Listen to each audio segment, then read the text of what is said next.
சொல்லுங்கள், நீங்கள் சொல்லுங்கள்.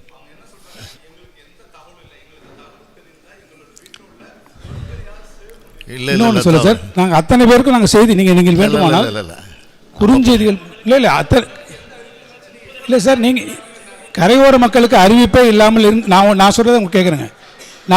நீங்கள் சொல்வதை போல கரையோர மக்களுக்கு எந்த விதமான அறிவிப்புமே இல்லாமல் இருந்தால் 1,40,45,000 கியூசெக்ஸ் கன அடி தண்ணீர் வருகிற போது எவ்வளோ பெரிய உயிரிழப்பு வந்திருக்க வேண்டும் நீங்களே பாருங்கள்.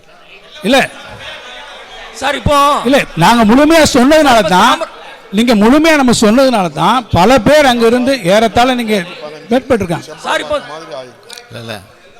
இல்லை சார், அவங்க வரல, நீங்க அவங்களாம் விரும்பி இருக்கிறாங்கன்னு வச்சுக்கோங்க, பொருளோடு இருக்கிறாங்க.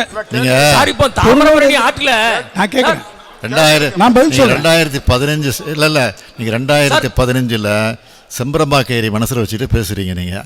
அது வரல, இது அது முதல்ல தெரிஞ்சுங்க. இல்லை முழுமையான சொல்லாமல் யாருக்கும் தந்துவில்லை.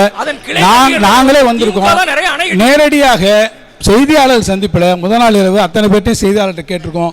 இவ்வளவு கியூசெக்ஸ் தண்ணி வரப்போகுது, பாதுகாப்பான இடங்களுக்கு வரணும்னு சொல்லிட்டு உங்களுடைய ஒத்துழைப்பை கேட்டிருக்கோம்.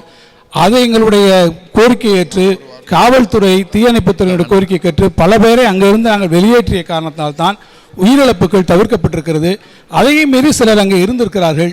இருந்தவர்களையும் அடுத்த நாட்களிலிருந்து உங்களுக்கு தெரியும் படகுகளை பல்வேறு இடங்களிலிருந்து கொண்டு வந்து காப்பாற்றியிருக்கிறோம். அவ்வளோதான். தாமிரபரணி ஆற்று கிளை நதிகளில் வந்து நிறைய அணை கட்டின திமுக தான் நிறைய அணை கட்டியிருக்கு.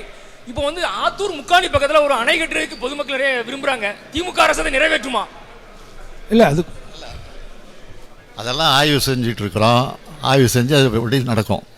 நீங்கள் எதிர்பார்க்குற மாதிரி எங்கெங்கே தேவைப்படுமோ அதுக்கு முன்னாடி உரிய பரிகாரத்தை நிச்சயம் காணும். நிறைய தடுப்பணைகளை நம்ம கொடுத்துருக்காங்க. பிரதமர் எதுவும் உங்களுக்கு பதில் சொன்னாரா சார்? நேரில் பிரதமரை சந்திச்சு வந்திருக்கீங்களா சார்? பிரதமர் உங்களுக்கு எதுவும் பதில் சொன்னாரா நிவாரண நிதி சம்பந்தமா? 20 நிமிஷம் எங்களை உட்கார வச்சு பேசினார். எல்லாத்தையும் விவரமாக கேட்டார். விவரமாக சொல்லியிருக்கிறோம். இதெல்லாம் மனுக்கள் இருக்கான்னு கேட்டார். இந்த கொடுத்துருக்க மெமரண்டல் இருக்கான்னு கேட்டார். இருக்குன்னு சொன்னோம். நான் உடனே கவனிக்கிறேன்னு சொல்லியிருக்காரு. அதுதான் நான் சொல்ல முடியும்.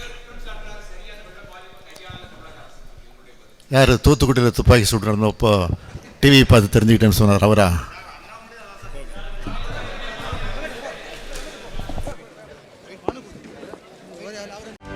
செய்திகளை உடனுக்குடனும் துல்லியமாகவும் தெரிந்து கொள்ள சப்ஸ்கிரைப் பண்ணுங்க.